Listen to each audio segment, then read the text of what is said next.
स्वागतम स्वागतम. नमस्कार.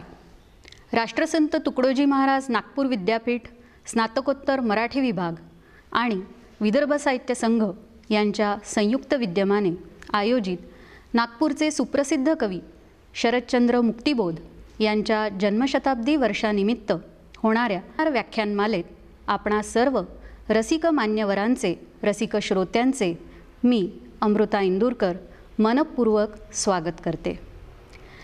या व्याख्यानमालेतील आजचे द्वितीय पुष्प शिवाजी विद्यापीठ कोल्हापूर येथील मराठी विभाग प्रमुख प्राध्यापक डॉक्टर रणधीर शिंदे मुक्तिबोधांची कविता यावर गुंफणार आहेत.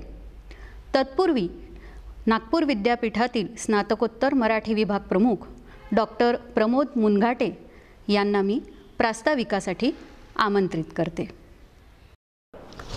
नमस्कार.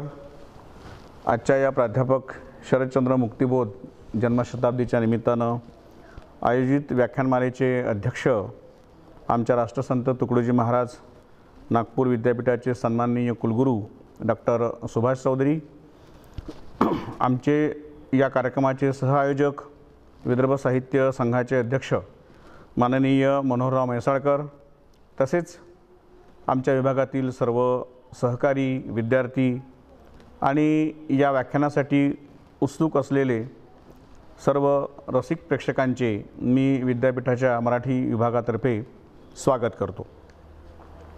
मराठीतील ज्येष्ठ कवी आणि समीक्षक प्राध्यापक शरदचंद्र मुक्तिबोध यांच्या जन्मशताब्दीचे वर्ष या जानेवारीमध्ये पूर्ण होत आहे.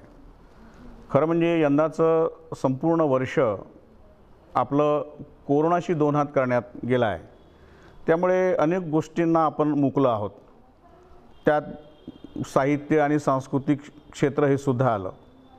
पण तरीसुद्धा मुक्तिबोधांची ही जी जन्मशताब्दी, त्यानिमित्तानं हा जो उपक्रम आम्ही आयोजित केलेला आहे तो ऑनलाईन पद्धतीने का होईना, पण या माध्यमातून प्राध्यापक मुक्तिबोधांचं आम्ही स्मरण करत आहोत, याचा मला स्वतःला आनंद वाटतो. मुक्तिबोधांचा जन्म 21 जानेवारी 1921 रोजी इंदूर येथे झाला आणि 2 नोव्हेंबर 1984 रोजी त्यांचं निधन झालं. मुक्तिबोध काही काळ महाराष्ट्र सरकारच्या भाषा संचालनालयामध्ये उपसंचालक म्हणून कार्यरत होते आणि त्यानंतर ते दीर्घकाळ नागपूरच्या शासकीय महाविद्यालयात मराठीचे अध्यापक म्हणून कार्यरत राहिले. अखेरपर्यंत त्यांचा रहिवास नागपुरातच होता.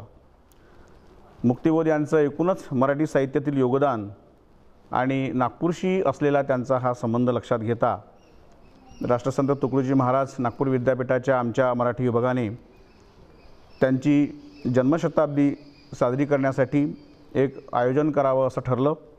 त्यासाठी आम्ही एक समिती स्थापन केली होती, कार्यक्रमांची आखणी केली आणि आमच्या या उपक्रमामध्ये नागपूरच्या विदर्भ साहित्य संघानेसुद्धा सहभाग घेण्याची तयारी दर्शवली.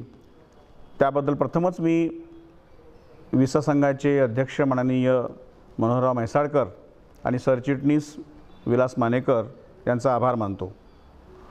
मुक्तिबोधांचं एकूणच मराठी साहित्यात जे स्थान आहे ते फार वरचं आहे.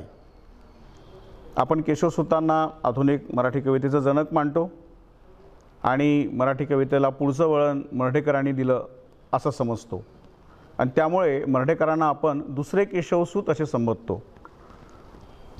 एक असं लक्षात घेऊ शकतो आपण की मराठेकरांचा प्रभाव हा त्यांच्यानंतरच्या कवीवर फार मोठ्या प्रमाणावरती होता, पण तो मुक्तिबोधांवरती नव्हता. किंबहुना मुक्तिबोध हे मराठेकरांच्या साहित्य विचारांच्या आणि काव्यातील जाणीवांच्या सुद्धा विरोधी टोकावर उभे असलेले आपल्याला दिसतात. याउलट असे चित्र दिसतं आपल्याला की केशवसुतांनी जो मानवतावाद आपल्या कवितेतून मांडला, त्या मानवतावादाला मुक्तिबोधांनी मार्क्सवादी जाणीवांचं नवीन परिमाण दिलेलं होतं. त्यामुळे केशवसुतांचे खरे वारसदार मराठेकर नसून मुक्तिबोध आहेत असंही मानणारा एक समीक्षकांचा वर्ग महाराष्ट्रामध्ये आहे. मुक्तिबोधांच्या कवितेतील योगदानासारखंच त्यांचं साहित्य विचारातील योगदानसुद्धा फार महत्त्वाचं मानलं जातं. सृष्टी, साहित्य आणि सौंदर्यमूल्य हे त्यांचं पुस्तक अतिशय महत्त्वाचं आहे. भारतीय साहित्यशास्त्र एका बाजूला, त्यानंतर मराठेकरांचं सौंदर्यशास्त्र, त्यानंतर मुक्तिबोधांनी इहवादी आणि मानवतावादी भूमिकेतून आपल्या या पुस्तकाची मांडणी केली आणि मानुषता हे मूल्य त्यांनी मराठी समीक्षेला दिलं असं आपण मानतो. या त्यांच्या पुस्तकाकरता त्यांना साहित्य अकादमीचा पुरस्कारसुद्धा मिळाला होता. मुक्तिबोध कवी होते, साहित्य समीक्षक होते, त्याचप्रमाणे ते कादंबरीकारसुद्धा होते. क्षिप्रा, सरहद्द आणि जन है वोळतू जेथ या 3 कादंबऱ्यांनी मराठी काव्यविश्वात आपलं वेगळं स्थान निर्माण केलेलं आहे. या सगळ्या त्यांच्या साहित्याचं स्मरण करावं, त्यांच्या साहित्याचं पुनर्विलोकन करावं आणि नव्या संदर्भात एकूणच मुक्तिबोध मांडावा, यासाठी आमच्या विद्यापीठाच्या या मराठी विभागाने ही 3 दिवसांची एक व्याख्यानमाला आयोजित केलेली आहे. मुक्तिबोध जन्मशताब्दीच्या निमित्ताने आयोजित या व्याख्यानमालेच्या दुसऱ्या दिवशी आपल्यापुढे आज प्राध्यापक रणधीर शिंदे बोलणार आहेत आणि त्यांचा विषय मुक्तिबोधांची कविता असा आहे. प्राध्यापक रणधीर शिंदे हे कोल्हापूरच्या शिवाजी विद्यापीठात मराठी विभागाचे प्रमुख आहेत आणि कविता, कादंबरी आणि वैचारिक साहित्याचे समकालीन भाष्यकार म्हणून सुप्रसिद्ध आहेत. मी त्यांचं या ठिकाणी स्वागत करतो आणि पुढची सूत्रे संचालन करणाऱ्या प्राध्यापक अमृता इंदुरकर यांच्याकडे देतो. धन्यवाद. धन्यवाद सर. यानंतर विदर्भ साहित्य संघाचे अध्यक्ष माननीय श्री मनोहरराव म्हैसाळकर यांना या प्रसंगी शुभेच्छापर मनोगतासाठी मी सविनय आमंत्रित करते. यावर्षी आपण मराठीतील सुप्रसिद्ध कवी, समीक्षक आणि कादंबरीकार शरदचंद्र मुक्तिबोध यांची जन्मशताब्दी साजरी करीत आहोत. 21 जानेवारीला त्यांच्या जन्मशताब्दीची सांगता होत आहे. कोरोनासारख्या महामारीच्या या काळात काही गोष्टी आपण करू शकलो नाही, त्यापैकी ही एक महत्त्वाची आहे, पण ती आता होत आहे,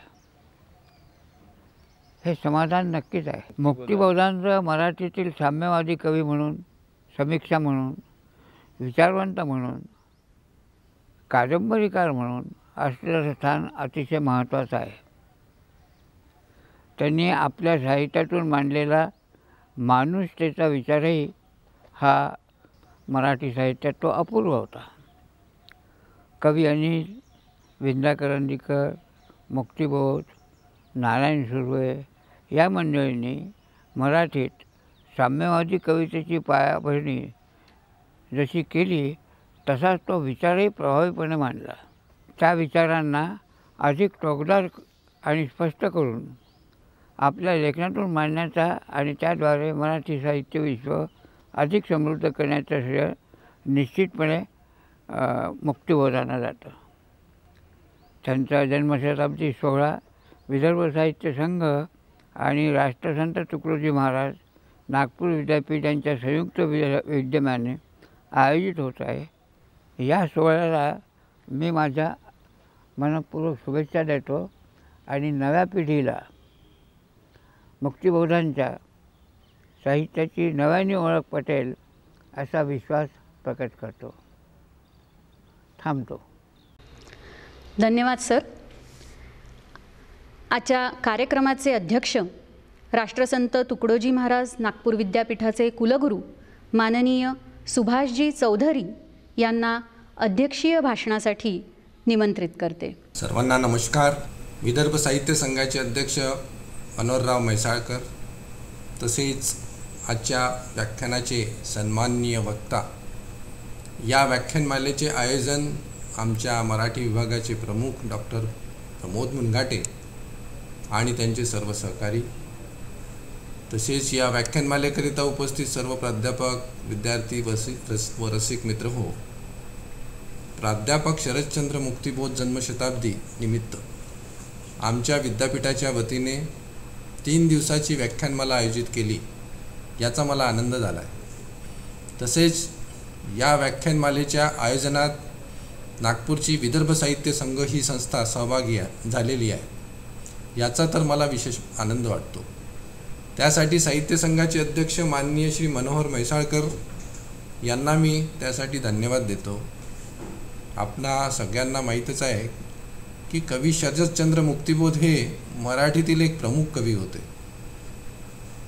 त्यांचा जन्म मध्य प्रदेशात इंदूरला झाला असला तरी त्यांचे संपूर्ण आयुष्य नागपूरला व्यतीत झाले. ते नागपूरच्या शासकीय महाविद्यालयात मराठीचे प्राध्यापक होते. त्यांच्या कवितेने मराठी नवे युग निर्माण केले असे सर्व अभ्यासक एकमताने मान्य करतात.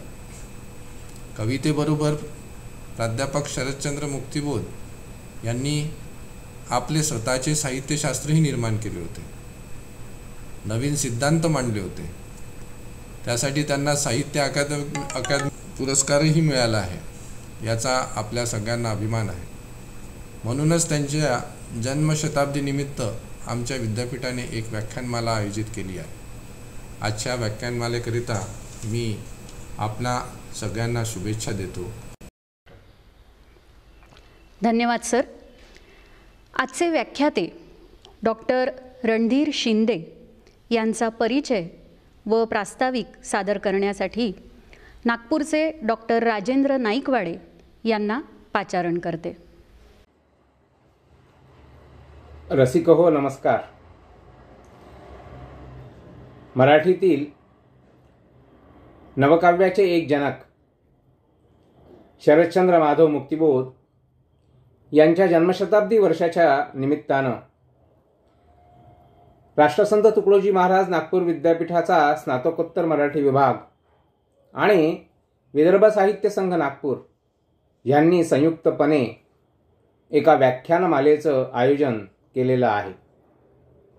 व्याख्यानमालेच्या आजच्या सत्रात मी सर्व मान्यवरांचं, आजच्या वक्त्यांचं आणि हा कार्यक्रम बघणाऱ्या सर्व श्रोत्यांचं मनापासून स्वागत करतो. शरदचंद्र मुक्तिबोध हे मराठीतल्या सामाजिक जाणीवेच्या परंपरेचे, ज्या परंपरेला डॉक्टर दभी पहिली परंपरा म्हणतात, त्या परंपरेचे आणि मार्क्सवादी जाणीवेच्या काव्यप्रवाहाचे अत्यंत महत्त्वाचे कवी ठरतात. आणि सोबतच मर्ढेकरांसोबत नवकाव्याच्या जनकत्वाचा मानही मुक्तिबोधांना दिला जातो. खरं तर खऱ्या मार्क्सवादी प्रभावाची कविता मुक्तिबोधांपासूनच, दर्जेदार कविता मुक्तिबोधांपासूनच मराठीमध्ये सुरू झालेली दिसते आणि त्याचा प्रवाह आपल्याला पुढच्याही काळामध्ये नारायण सुर्वे, यशवंत मनोहर यांच्यासारख्या कवींवर पडलेला दिसतो. महाराष्ट्रातील एक ख्यातनाम समीक्षक डॉक्टर रणधीर शिंदे आज आपल्यामध्ये उपस्थित आहेत. रणधीर शिंदे हे मुक्तिबोधांच्या काव्याचे मर्मज्ञ अभ्यासक आहेत. स्वतः त्यांचं पुस्तक शरदचंद्र मुक्तिबोध व्यक्ती आणि वाङ्मय, ज्वालेचे फूल असं त्याचं शीर्षक आहे. त्याचे लेखक डॉक्टर रणधीर शिंदे आपल्यामध्ये आहेत. डॉक्टर रणधीर शिंदे हे शिवाजी विद्यापीठ कोल्हापूरच्या मराठी विभागाचे प्रमुख आहेत, प्रोफेसर आहेत. त्यांची काही पुस्तकं दी के बेडेकरांवरचा त्यांचा ग्रंथ प्रसिद्ध आहे, दिलीप चित्रे यांची कविता, इतरही त्यांची काही संपादनं प्रसिद्ध आहेत. वेगवेगळ्या संस्था, साहित्य क्षेत्रातल्या साहित्य अकादमी, भाषा सल्लागार समिती किंवा साहित्य संस्कृती मंडळ या संस्थांमध्ये त्यांनी सदस्य म्हणून पूर्वी कार्य केलेलं आहे. आज ते 3-4 विद्यापीठांच्या म्हणजे बनारस हिंदू विद्यापीठ, शिवाजी विद्यापीठ अशा 4 विद्यापीठांच्या अभ्यास मंडळावर कार्य करत आहेत. विविध पुरस्कारांनी सुद्धा सन्मानित आहेत आणि नवोत्तर काळातले एक गंभीर प्रकृतीचे आणि महत्त्वाचे समीक्षक म्हणून डॉक्टर शिंदे यांची ओळख आहे मराठी साहित्य विश्वाला. मी डॉक्टर शिंदे यांना विनंती करतो की त्यांनी मुक्तिबोधांची कविता या विषयावर आपले विचार या ठिकाणी व्यक्त करावेत. सर्वांना नमस्कार. मराठी विभाग राष्ट्रसंत तुकडोजी महाराज नागपूर विद्यापीठ नागपूर यांच्या वतीनं आयोजित केलेल्या या शरदचंद्र मुक्तिबोध शताब्दी चर्चासत्रानिमित्तानं मुक्तिबोधांच्या कवितेसंबंधी काही एक विचार मी या सत्रामध्ये मांडणार आहे. राष्ट्रसंत तुकडोजी महाराज विद्यापीठाचे माननीय कुलगुरू डॉक्टर सुभाष चौधरी, मराठी विभागाचे प्रमुख doctor Pramod Munghate, doctor Shailendra Lende, doctor Rajendra Naikwade, doctor Amruta Indurkar आणि आभासी माध्यमाद्वारे मुक्तिबोधांच्या साहित्यासंबंधी जाणून घेण्यासाठी वाचकप्रेमी आणि आपण सर्वजण एकतर मराठी विभाग नागपूर विद्यापीठाने मुक्तिबोधांच्या संबंध साहित्यासंबंधी त्याचं एक पुनरावलोकन, त्याचा एक पुनर्विचार करण्याच्या निमित्तानं, त्यांच्या शताब्दी निमित्तानं हे चर्चासत्र आयोजित केले. त्याचा मला मनस्वी आनंद देखील वाटलेला आहे. एकतर मुक्तिबोधांच्या आयुष्याचा एक प्रदीर्घ पट नागपूरसारख्या शहरामध्ये व्यतीत झालेला आहे. दीर्घकाळ त्यांचा व्यासंग, लेखन, कलासाधना, लेखन निर्मिती या शहरामध्येच घडलेली आहे. त्यामुळे नागपूर विद्यापीठाच्या मराठी विभागाने हे चर्चासत्र आयोजित करणं अतिशय औचित्यपूर्ण आहे. दुसरं एक महत्त्वाचं म्हणजे शताब्दीच्या निमित्तानं त्या कालखंडानंतर नंतरची पिढी मुक्तिबोधांच्या किंवा कोणाही लेखकाच्या साहित्यासंबंधी एका प्रदीर्घ काळानंतर कोणत्या दृष्टिकोनातून पाहते, त्यांच्या साहित्याचं आकलन आणि त्याचं एक अर्थनिर्णयन वेगळ्या कालखंडामध्ये कसं केलं जाऊ शकतं यासंबंधीचा काही एक विचार या शताब्दी चर्चानिमित्तानं होऊ शक्य आहे. एकतर मुक्तिबोधांनी दीर्घकाळ अतिशय गंभीरपणानं, व्रतस्थपणानं लेखन केलं. कविता, कादंबरी आणि समीक्षा आणि इतरही काही स्फुट स्वरूपामध्ये त्यांची लेखन निर्मिती त्यांनी केली. कादंबरीमध्ये ट्रायलॉजीसारखा कादंबरी त्रिदल किंवा कादंबरीसारख्या त्रिधारा त्यांनी क्षिप्रा, सरहद्द आणि जनहे ओळतू जेथे मधून एक कादंबरीचा एक मोठा फलकावरती एका मध्यमवर्गीय कुटुंबाचा जीवन प्रवास आणि बिशूची जीवन कहाणी, त्याला राजकीय आयडियॉलॉजी आहे, सामाजिक दर्शन आहे, मध्य प्रदेशाची एक मोठी पार्श्वभूमी त्यांच्या कादंबरीत दिलेला आहे. समीक्षेमध्ये अतिशय महत्त्वाचा आणि मूलभूत स्वरूपाचा विचार मुक्तिबोधांनी मांडला, मानुषतेचा विचार मांडला आणि सातत्यानं एकाच वेळी ललित लेखन निर्मिती आणि समीक्षा गंभीरपणानं मुक्तिबोध करत आलेले आहेत. त्यामुळं मुक्तिबोधांच्या ह्या त्रिवेणी स्वरूपाच्या वाङ्मय निर्मितीकडं नव्या दृष्टिकोनातून पाहणं मला महत्त्वाचं वाटत आलेलं आहे. आणि कवितेसंबंधी देखील मुक्तिबोधांच्या एका नव्या दृष्टिकोनातून विचार करणं शक्य आहे. मुक्तिबोधांची जडणघडण, त्यांचं विचार विश्व आणि त्यांच्या लेखन निर्मिती पाठीमागं जो एक अंतस्थ स्वरूपानं, एक सुसंगतपणानं त्यांच्या जडणघडणीचा एक जो मोठा भाग आहे त्याच्या संबंधीनं काही एक संक्षिप्तपणानं निर्देश करणं आवश्यक आहे. मुक्तिबोधांची जडणघडण ही मध्य प्रदेशामध्ये झाली. हिंदी आणि मराठी अशा बहुलभाषिक प्रदेशामध्ये मुक्तिबोधांची जडणघडण झाली. त्यांच्या आईवडिलांचा, विशेषतः आईचा त्यांच्यावरती खूप मोठा प्रभाव होता. आईला सतत आपल्या मुलांनी वाचन करावं असं वाटतं आणि प्रेमचंद, ह.ना. आपट्यांसारख्या कादंबऱ्या त्यांनी वाचलेल्या होत्या. आईच्या अतिशय उदार हृदयी आणि वाचनाचा एक मोठा संस्कार मुक्तिबोधांच्यावरती झाला. त्याचबरोबर आपला सर्वांना कल्पना आहे की मुक्तिबोधांचे मोठे बंधू गजानन मुक्तिबोध, ज्यांनी हिंदी नवकवितेची एक घडण केली, हिंदी आधुनिक कवितेला एक मोठा कॅनव्हास गजानन मुक्तिबोधांनी प्राप्त करून दिला. या वडील बंधूंचा अत्यंत मोठा प्रभाव शरदचंद्रावरती पडलेला आपल्याला दिसतो. मध्य प्रदेशामधला माळवासारखा प्रांत, वडिलांच्या ठिकठिकाणी झालेल्या बदल्या, संस्थानी जीवन, कुटुंब जीवन, महाविद्यालयीन जीवन, शाळा, वेगळी शहरं, अशा एका वेगळ्या काळाचा आणि सामाजिक जीवनाचा, कुटुंबाचा एक मोठा संस्कार मुक्तिबोधांच्यावरती झाला. वडीलबंधू गजानन मुक्तिबोध लहानपणापासून अतिशय वाङ्मयप्रेमी, वाचनप्रेमी होते. कविता लिहायचे, आपल्या घरामध्ये मोठमोठ्यानं कविता ते वाचून दाखवायचे. त्याचं एक आकर्षण गजानन मुक्तिबोधांना लहानपणापासून पडलेलं होतं. दोघांच्या साहित्याचे संवेदनबिंदू, त्याच्या धारा याच्यामध्ये खूप अंतर देखील आपल्याला पाहायला मिळतं. पण तरी देखील शरदचंद्र मुक्तिबोधांच्या लहानपणीच्या जडणघडणीमध्ये वडीलबंधूंचा त्यांच्यावरती मोठा प्रभाव झालेला होता. इंदौरला महाविद्यालयीन जीवनामध्ये अनेकविध प्रकारचं वाचन, ते मराठी, भारतीय साहित्य, इतपर हिंदी साहित्यातलं खूप मोठं वाचन मुक्तिबोधांनी केलेलं होतं. जागतिक वाङ्मयातल्या काही पुस्तकांचं, लेखकांचं आवर्जून त्यांनी वाचन केलं होतं. या महाविद्यालयीन काळातल्या जडणघडणीमध्ये मुक्तिबोधांच्या काही एक वाङ्मयीन संस्कार आणि विचार विश्वास संस्कार झाला. इंदौरमध्ये एका बाजूला गिरण्या, मजुरांचं जीवन, हालाकीचं जीवन, कुटुंबातली बेताची परिस्थिती, तरुण कोवळ्या वयामध्ये त्यांच्या मानस आणि विचार विश्वाच्या घडणीच्या काळामध्ये मार्क्सवादी विचारांचा आणि आयडियॉलॉजीचा त्यांना परिचय झाला. त्या प्रकारचं वाचन त्याने केलं. काही मित्र त्यांना या प्रकारच्या मार्क्सवादी विचारसरणीतल्या काही संबंधित त्यांना लाभले. तर या सगळ्यामधून मुक्तिबोधांचं विचारविश्व घडत होतं असं आपल्याला दिसतं. भालचंद्र लोवलेकर किंवा ग रा खंडकर किंवा वसंत हजरनीस जे नवकवी होते, अशा काही लोकांच्या सहवासामध्ये देखील एका बाजूला वाङ्मयाचा संस्कार त्यांच्यावरती होतात आणि दुसऱ्या बाजूला एक राजकीय आणि सामाजिक विचारसरणी म्हणून मार्क्सवादाच्या दर्शनाचा अतिशय खोलवरचा ठसा आणि संस्कार मुक्तिबोधांच्यावरती पडलेला आपल्याला दिसतो आणि ज्याचा संबंध मुक्तिबोधांच्या लेखन निर्मितीशी आपल्याला दाखवता येतो सुसंगतपणानं. एकतर मुक्तिबोधांचा पहिला कविता संग्रह हा 1949 साली नवी मळवट प्रकाशित झाला आणि एक वेगळी विचारधारा, एक वेगळी संवेदनशीलतेची कविता मराठीमध्ये दृश्यमान झाली. या कवितेचा चेहरा किंवा त्याची धाटणी, त्याचं एक भावविश्व, विचारविश्व मराठीमध्ये एका नव्या पद्धतीनं अवतीर्ण झालं.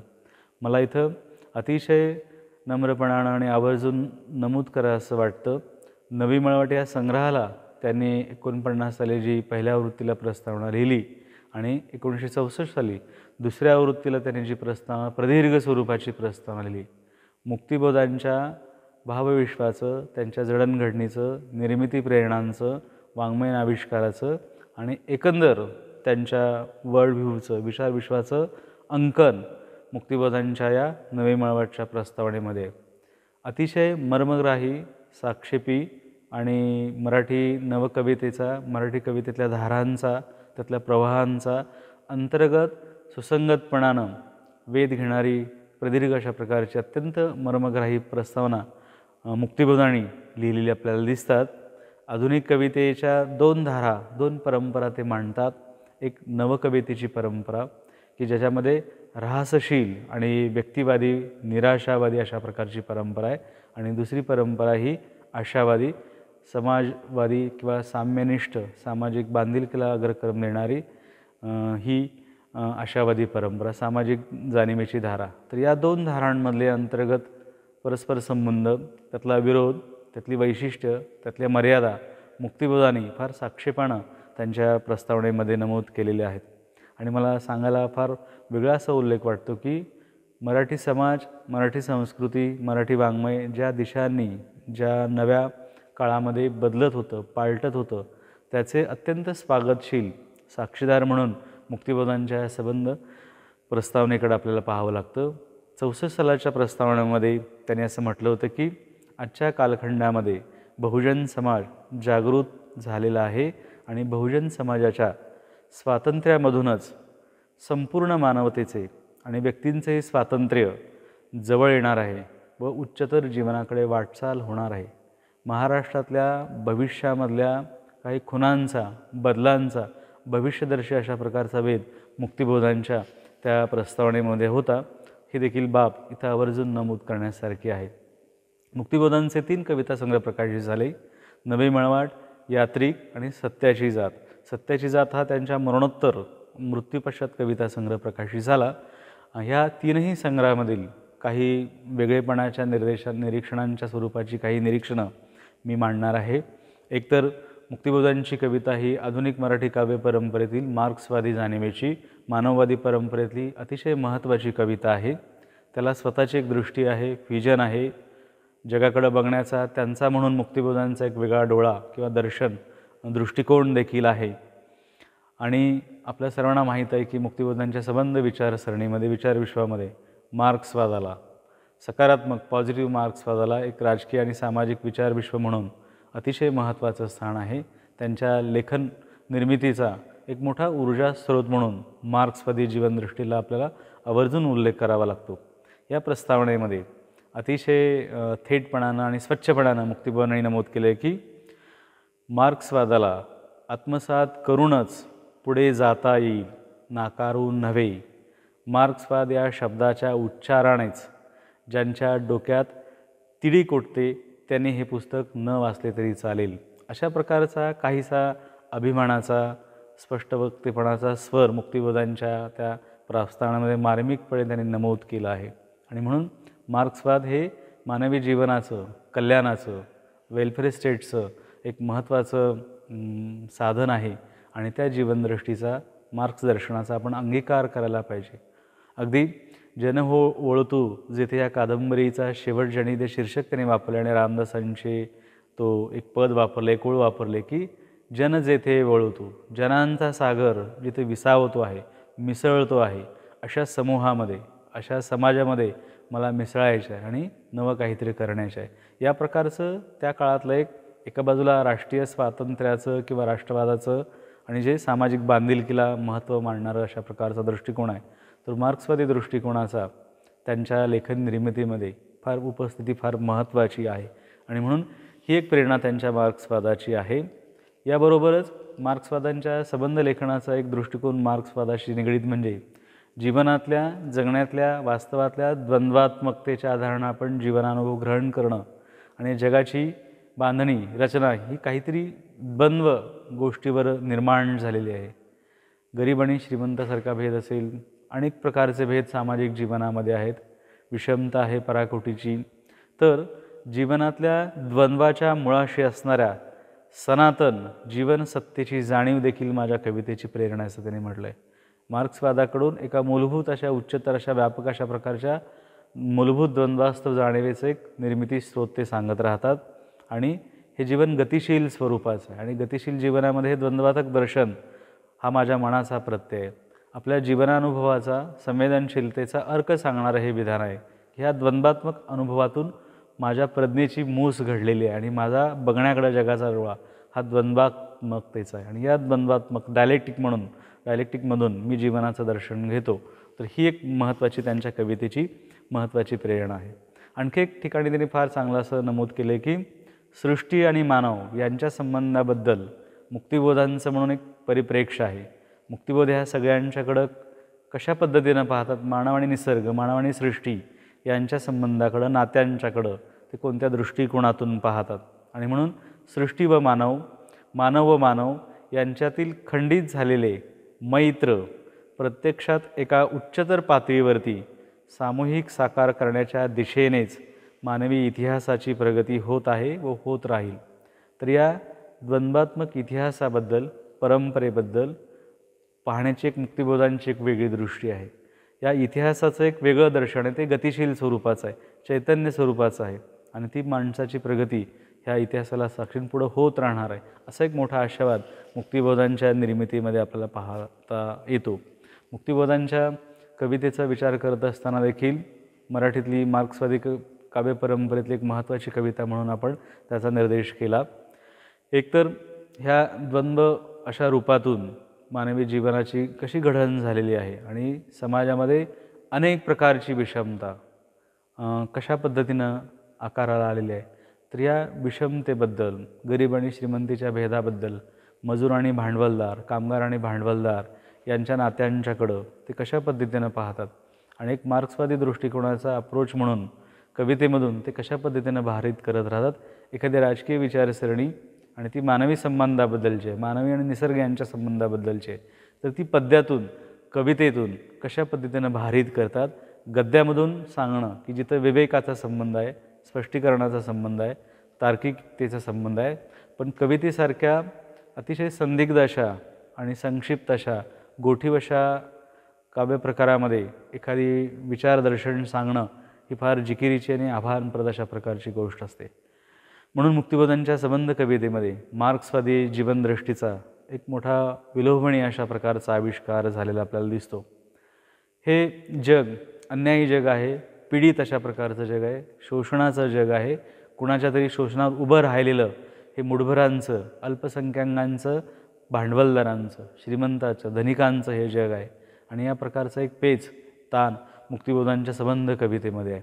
आणि म्हणून यासाठी या अंधारातून, या काळोखातून, या अन्यायी विषम रचनेतून एका उजेडाकडं, प्रकाशाकडं, उद्याच्या सुंदर दिवसाकडं जायचं आहे.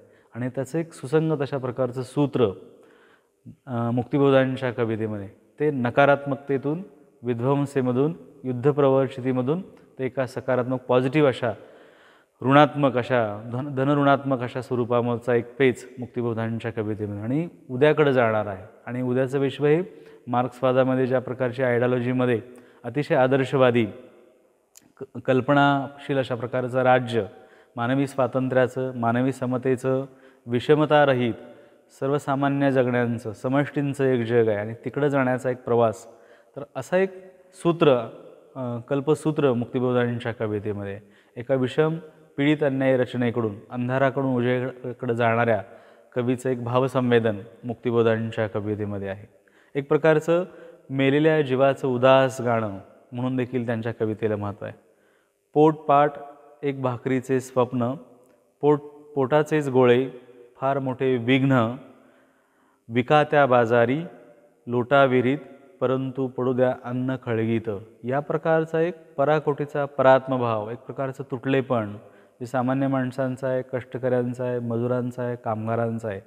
अशा प्रकारची एक भूक आहे, पराकोटीचं दारिद्र्य आहे, विवंचना आहेत, विषमता आहेत, लुबाडणूक आहे, फसवणूक आहे, पिळवणूक आहे.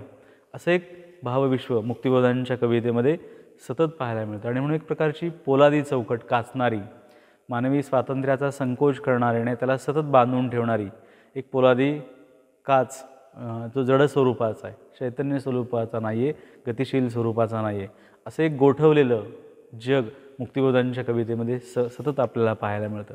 आणि म्हणून त्याच्या विरोधामध्ये, त्याच्या नकारामध्ये सतत मुक्तिबोधांची कविता बोलत राहते. ती युद्धाची भाषा बोलते, प्रतिआक्रमणाची भाषा बोलते, हिंसेची भाषा बोलते, काउंटरची भाषा बोलत राहते, युद्धाची भाषा बोलते, रणभूमीची भाषा बोलते. आणि हा बदल, परिवर्तन मार्क्सवादामध्ये, मार्क्सवादी गतितत्वज्ञानामध्ये बदलाला किंवा परिवर्तनाला खूप महत्त्वाचं स्थान आहे. हे गोठलेलं जीवन, गारठलेलं जीवन नव्यानं सजीवपणानं वाहत राहावं आणि या वाहतेपणामध्ये बदलाला किंवा सामाजिक परिवर्तनाला आणि सर्वसामान्यांच्या इच्छा आकांक्षांना, त्याच्या स्वप्नभूमीला एक फार महत्त्वाचं स्थान आहे. आणि तिकडे जाण्याचा एक प्रवास मुक्तिबोधांच्या कवितेमध्ये सतत पाहायला मिळतो. आणि म्हणून अंधारी रात्र आहे, काळोखी रात्र आहे, पण पहाट होणार आहे, उजाडणार आहे. आणि हा उद्याचा सूर्य हा सामान्य माणसांचा, त्यांच्या जगण्यांचा, त्यांच्या स्वातंत्र्याचा, त्यांच्या समतेचा असेल, असं एक भावस्वप्न मुक्तिबोधांच्या कवितेमध्ये पाहायला मिळतं. एक नवारंभ आहे, सतत नूतनीकरण आहे सामान्य माणसांचं. आणि म्हणून त्यांच्या कवितेमध्ये सतत नव्या काळाविषयी, नव्या जीवनाविषयी, नव्या युगाचा एक मोठा कॅनव्हास सतत मुक्तिबोधांच्या कवितेमध्ये पाहायला मिळतो. भविष्यातल्या गर्भातल्या बाळाचे रुदन, सशक्त व्हा पाय रोवा उद्याची चाण, पालटते कुणी विश्व इतिहास पाण, हुशार रे जन्म घेतसे काहीसे नवीन. या प्रकारच्या नवारंभाला, नव्या गोष्टीला आणि नव्या सुरुवातीला मुक्तिबोधांच्या कवितेमध्ये फार महत्त्वाचं स्थान आहे. एक प्रकारचा भविष्याचा एक सकारात्मक आदर्शवादी अशा प्रकारचा युटोपिया म्हणून देखील त्याला मुक्तिबोधांच्या कवितेमध्ये महत्त्वाचं स्थान आहे. उद्याचं जग हे माझ्या सामान्य माणसांचं जग असेल, ते समतेचं जग असेल आणि त्या प्रकारचं एक जाणीव विश्व मुक्तिबोधांच्या कवितेमध्ये केंद्रीय स्वरूपाचं आहे. आणि यासाठी नव्या बाळाची प्रतिमा वारंवार मुक्तिबोधांच्या कवितेमध्ये आलेलं आहे. हे नवं शिशुबाळ आहे, ते नवं जन्म घेणार आहे. आधीचा इतिहासाचं, विषमतेचं काळोखी राज्य संपवून, इतिहासाचं ओझं नाहीसं होऊन एका नव्या जीवनाला नवारंभ होणार आहे, सुरुवात होणार आहे. आणि म्हणून शिशु मानवाची महातेजो मूर्ती, ही जी शिल्प आहे, ही जी मूर्ती आहे, ही जी जडणघडण आहे, हे महातेजाची मूर्ती आहे. आणि मुक्तिबोधांच्या कवितेमध्ये सतत तेजाच्या, सूर्याच्या, प्रकाशाच्या, उजेडाच्या अनंत अशा प्रकारच्या प्रतिमांचा खच आहे. ते देखील सामान्यांच्या समष्टीच्या बांधिलकीसाठी म्हणून देखील मुक्तिबोधांच्या कवितेमध्ये हे समष्टीचं स्वप्न म्हणून, उजेडाचं एक स्वप्न, उजेडाची नांदवणूक माझ्या पृथ्वीवर नांदणार आहे, या प्रकारचं एक युटोपिया मुक्तिबोधांच्या कवितेमध्ये. रुधिराच्या लाल साम्राज्यात बाळ नवे रडते क्रंदुणी, हे नव्या बाळाचं रडणं देखील हे असहाय्य आणि अस्वस्थ नाही आहे, तर त्या नव्या जीवनासाठी आहे, त्याला पोषक आहे, त्याचं पालन करणार आहे. आणि हे बाळाचं रडणं देखील उद्याच्या सुखदायी स्वप्नासाठी मुक्तिबोधांना महत्त्वाचं वाटतं. आणि म्हणून बाळाची कल्पना हे प्रमेय मुक्तिबोधांच्या कवितेमध्ये नव्या काळाचं स्वागत म्हणून देखील मुक्तिबोधांच्या कवितेमध्ये अनेकदा आपल्याला दिसतं. आणखी एक मुक्तिबोधांच्या कवितेमध्ये एक मोठा भाग मला दिसतो. दी के बेडेकर नावाचे मराठीमध्ये एक फार नामवंत समीक्षक होते. त्यांनी नागपूर विद्यापीठामध्ये 40-50 वर्षांपूर्वी फार महत्त्वाची 3 आधुनिक कवितेवरती व्याख्यानं दिली होती आणि त्यांनी केशवसुतांच्या कवितेसंदर्भात एक फार सूत्रबद्ध अशा प्रकारचा विचार मांडला. त्याचं उपयोजन मला प्रत्यक्ष मुक्तिबोधांच्या कवितेमध्ये देखील सरळ पाहायला मिळतं. मुक्तिबोधांची संबंध कविता किंवा त्यांचं भावविश्व जाणीवविश्वामध्ये आदर्शवादी अशा राज्याला मनोराज्याला फार महत्त्वाचं स्थान आहे. जगातले प्रेषित शोमेन जीवनाचं जगाचं पृथ्वीचं एक स्वप्न पाहत असतात. कलावंतांची आणि लेखकांची देखील एक स्वप्नभूमी असते आणि ती त्याला खुणावत असते.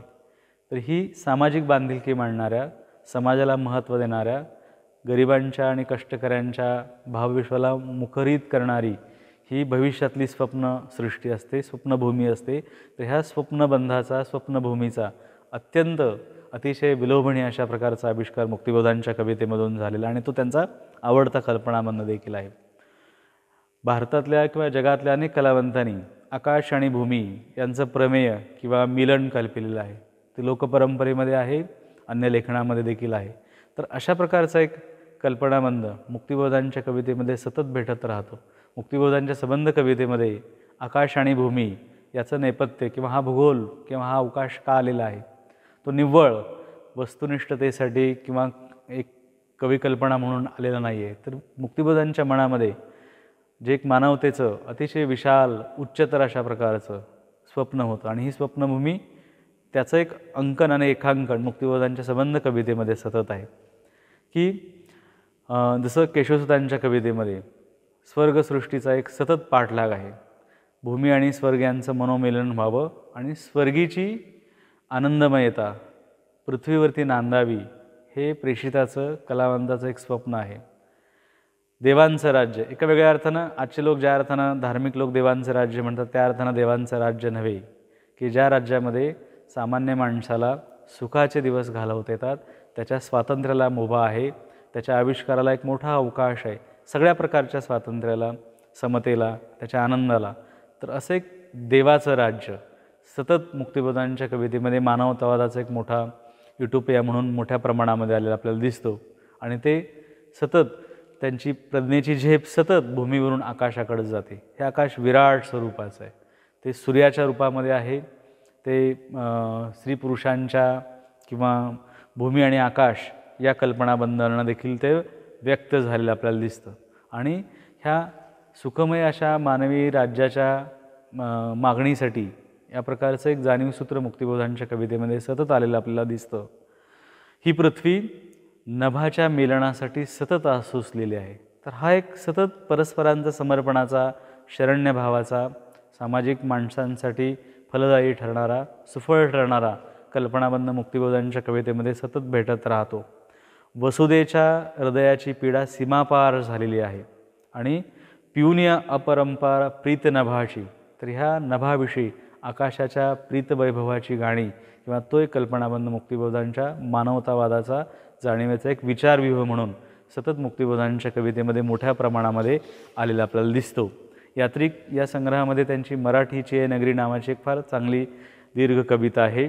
या कवितेमध्ये देखील शब्द काय आहेत पहा, की माझा प्रतापी पिता सूर्य त्रैलोक्याचा करी दाह, रुपेरी ज्वाळेच्या किरणाणी तीक्ष्णशा नाहतसे त्यात माय धरित्री, पुन्हा पुन्हा यव्वनवती होतसे कृष्ण कमळातली श्यामकांत सुंदरी, पेटलेली विराटशी ज्योत एक लाट घेत लहरत उंच उंच उंचावत चालली आकाशात आदर्शाच्या मानवी सूर्याकडे.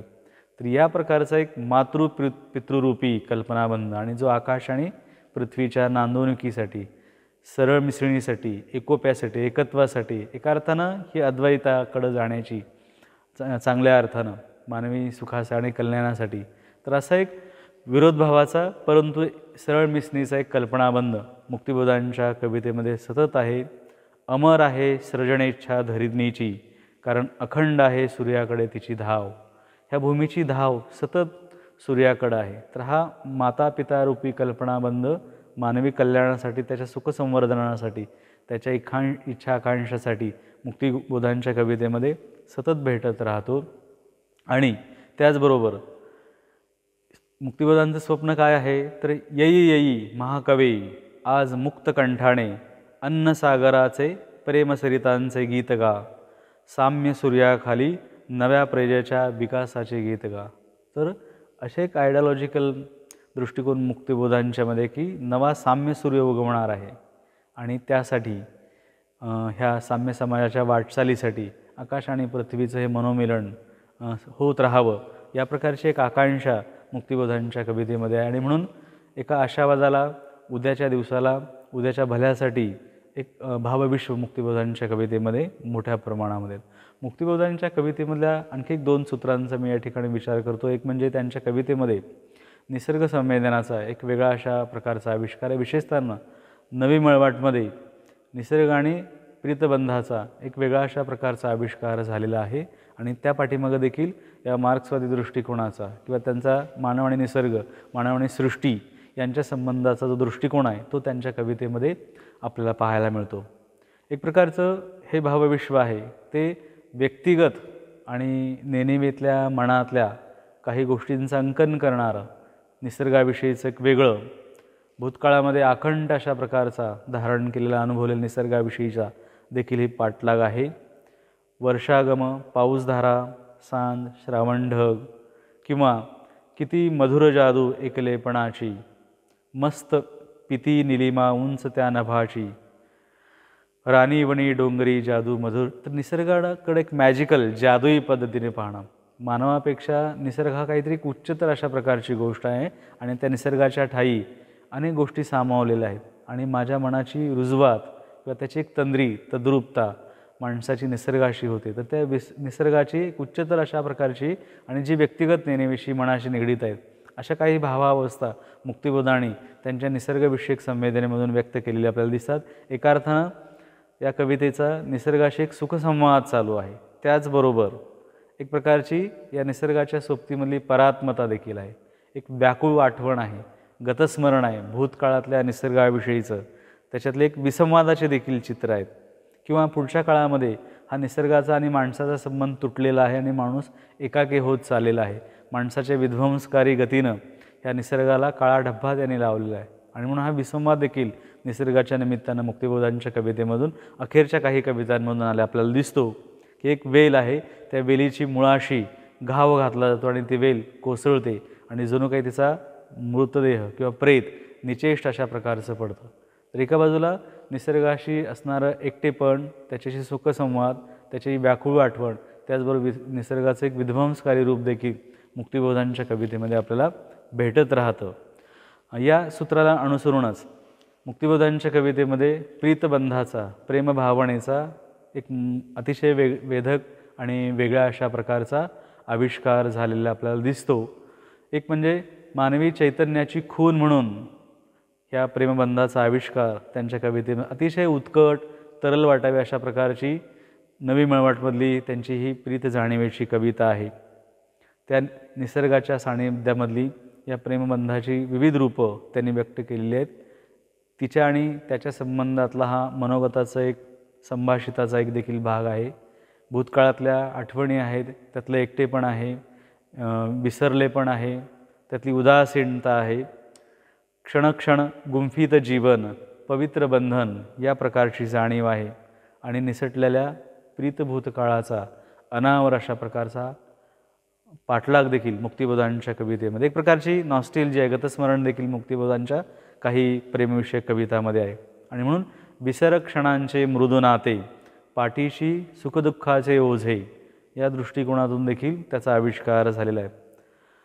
अपार दुःखावर माझ्या व्याकुळले जुने सुख, काहिली जीवाची एक क्षणाची शमत नाही या प्रकारचं एक भावविश्व मुक्तिबोधांच्या प्रीतविषयक किंवा प्रेमविषयक कवितामध्ये आहे. मात्र मुक्तिबोधांच्या कवितेतलं ही प्रीतीविषयक जाणीव एका द्वंद्वात्मक नात्यानं देखील अधोरेखित झालेली आहे.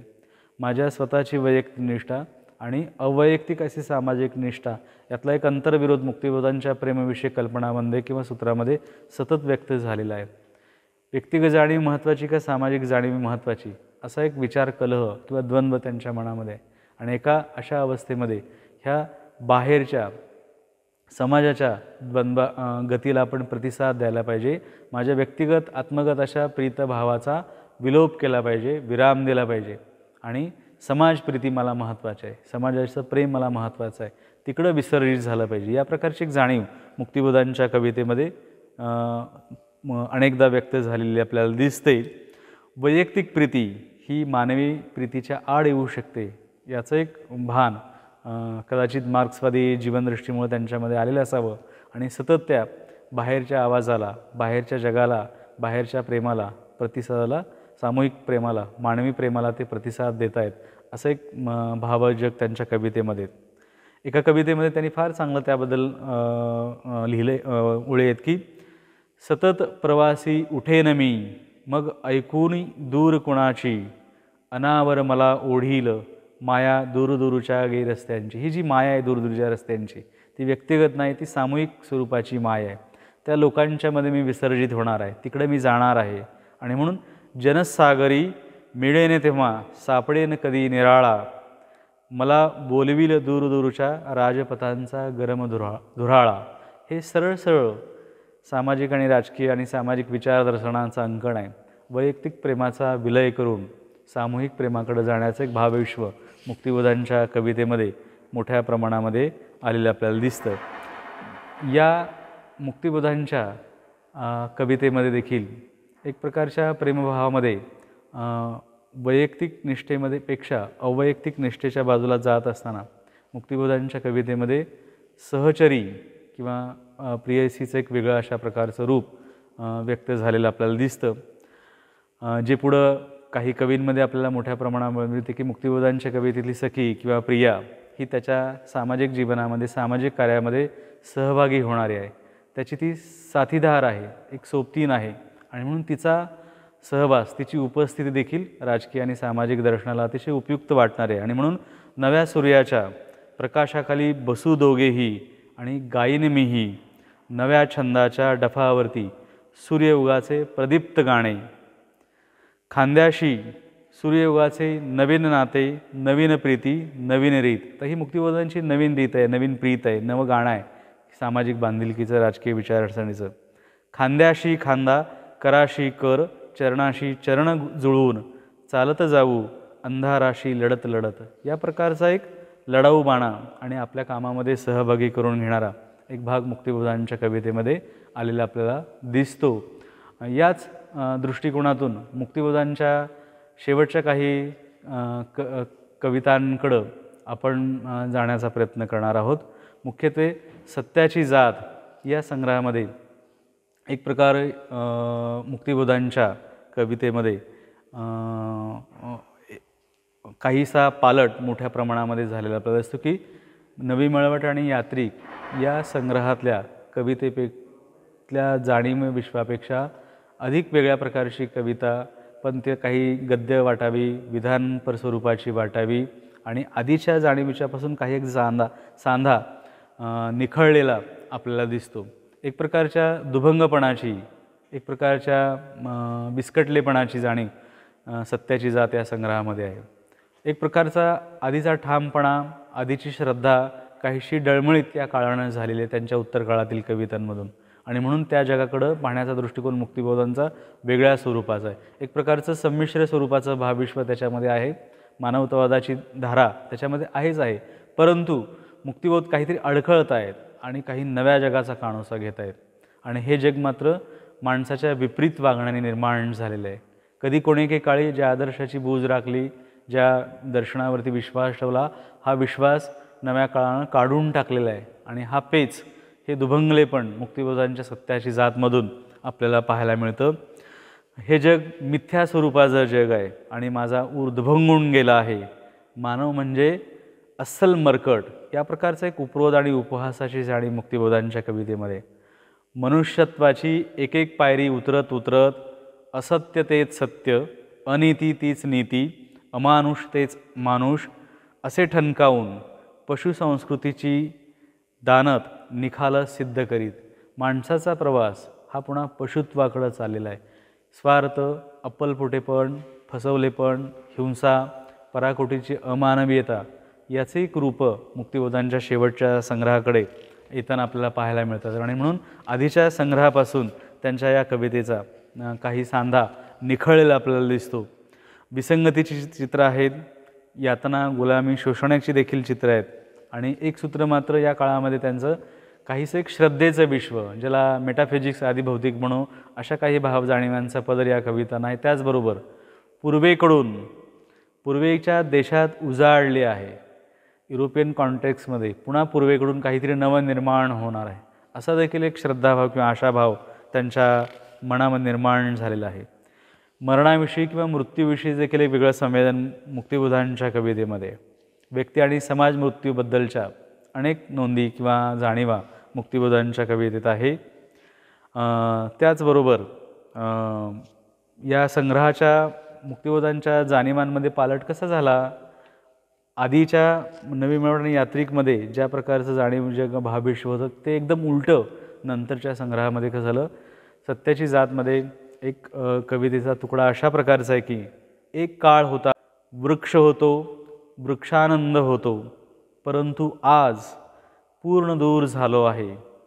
अलिप्त दृष्टी बघून परतून आलो आहे एका स्वागतशून्य वसाहतीत. मुक्तिबोधांच्या कवितेतला संघर्ष, त्याची रणभूमी, क्रांतीचं गाणं, आशावाद, एक सकारात्मक राजकीय दर्शन हे नंतरच्या काळामध्ये विलोप झालेलं दिसतात. एक प्रकारचा तटस्थपणा आणि एक प्रकारच्या स्वप्नसृष्टीचा स्वप्नभ्रमाची जाणीव, दुभंगपणाची जाणीव मुक्तिबोध अखेरच्या संग्रहामध्ये व्यक्त करताना आपल्याला दिसतात. तर या अंगानं मुक्तिबोधांच्या कवितेचा काही एक विचार मी इथं मांडला. मुक्तिबोधांचं नातं काही वेळा नवकवितेशी दाखवता येतं. मर्ढेकरांच्या उपहासात्मक किंवा उपरोधात्मक किंवा संतांच्या फटकळ अभंगाशी देखील मुक्तिबोधांचं नातं आपल्याला सांगता येतं. संत परंपरेचं अत्यंत सूक्ष्म अशा प्रकारचं वाचन त्यांचं असावं, कारण या संत परंपरेच्या बोलण्याच्या, सादरीकरणाच्या, फटकळपणाच्या अनेक खुणा आणि शब्दकळेच्या देखील मुक्तिबोधांच्या, ज्ञानेश्वरांच्यापासून नामदेव, रामदास, तुकारामांच्यापर्यंतच्या खुणा आहेत. दीर्घ कवितेचा कल्पनामंद त्याने लिहिला. तर असं एक मुक्तिबोधांच्या कवितेसंबंधी आपल्याला म्हणता येईल. समारोपाकडे येताना एक 2-3 निरीक्षणं मुक्तिबोधांच्या कवितेसंबंधी मांडतो. मुक्तिबोधांची कविता ही मराठीतील मार्क्सवादी परंपरेतील, आधुनिक मार्क्सवादी परंपरेतली अतिशय महत्त्वाची कविता आहे. आणि मराठीमध्ये प्रथमतःच इतक्या विपुल आणि व्यापकपणानं मार्क्सवादी विचारदर्शनाचा, त्या विचारदृष्टीचा आविष्कार करणारी आणि मार्क्सवादी तत्त्वज्ञानामध्ये जी महत्त्वाची विचारसूत्र मांडली त्यासंबंधीचा आविष्कार करणारी ही महत्त्वाची कविता आहे. मुक्तिबोधोत्तर काळामध्ये ज्या प्रकारची मार्क्सवादी किंवा वर्गीय जाणीवेची कविता लिहिली, या वर्गीय जाणीवेचा अत्यंत व्यापक आणि सखोल अशा प्रकारचा आविष्कार मुक्तिबोधांच्या कवितेमधून झाला. हे एक मोठी फलश्रुती मुक्तिबोधांच्या कवितेची मांडता येईल. दुसरा एक आणखी भाग मुक्तिबोधांच्या कवितेचा आधुनिक काळामध्ये ज्या साम्यवादी आणि साम्यनिष्ठ आणि समाजवादी आणि वर्गीय रचनेचं भावविश्व कवितेमध्ये मांडलं किंवा त्याचा पुढच्या काळामध्ये अधिक विस्तार झाला, त्याच्या विपुल अशा प्रकारच्या बीजखुणा मुक्तिबोधांच्या कवितेत. आणि या कवितेनं एकाच वेळी नारायण सुर्वे यांच्या कवितेला प्रेरित किंवा प्रभावित केलं आपल्याला दिसतं. त्याचबरोबर दलित कवितेला देखील प्रभावित केलेलं आपल्याला दिसतं.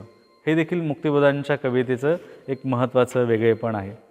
याचबरोबर मुक्तिबोधांच्या कवितेमधून ज्या प्रकारचं प्रतिमान विश्व आलं की इतक्या विपुल प्रमाणामध्ये सूर्यप्रतिमांचा खच की जो पुढं दलित कवितेमध्ये, सुर्व्यांच्या कवितेमध्ये खूप मोठ्या प्रमाणामध्ये पाहायला मिळतो. तर हा उजेडाच्या, प्रकाशाच्या इतक्या अनंत स्वरूपाच्या शेड्स मुक्तिबोधांच्या कवितेमध्ये पाहायला मिळतात.